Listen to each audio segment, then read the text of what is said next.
छोड़ा न पत्तल में खाना, आयल महंगाई जमाना। छोड़ा न पत्तल में खाना, आयल महंगाई जमाना। जऊ तुहू पत्तल में छोड़बा खाना, जऊ तुहू पत्तल में छोड़बा खाना। तोहरे बहिनियों पे लगी जुर्माना, आयल महंगाई जमाना। तोहरे बहिनियों पे लगी जुर्माना, आयल महंगाई जमाना। छोड़ो ना पत्तल में खाना, आयल महंगाई जमाना।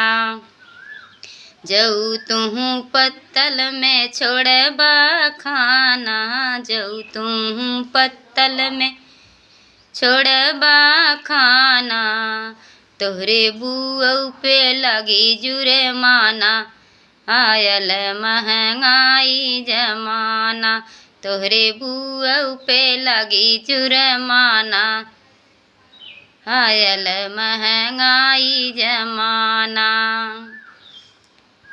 छोड़ो न पत्तल में खाना, आयल महंगाई जमाना।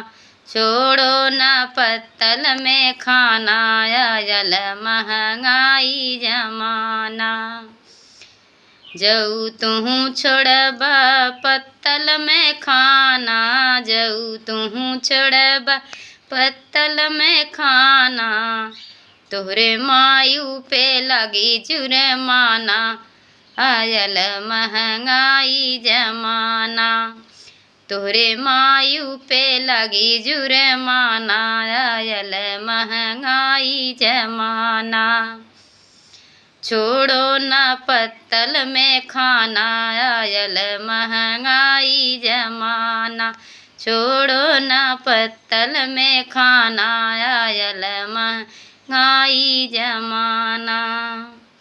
तो आ रहा है लगन का सीज़न, तो बहुत ही प्यारा गारी गीत। अगर आप लोग को अच्छा लगे तो लाइक सब्सक्राइब शेयर ज़रूर कीजिएगा।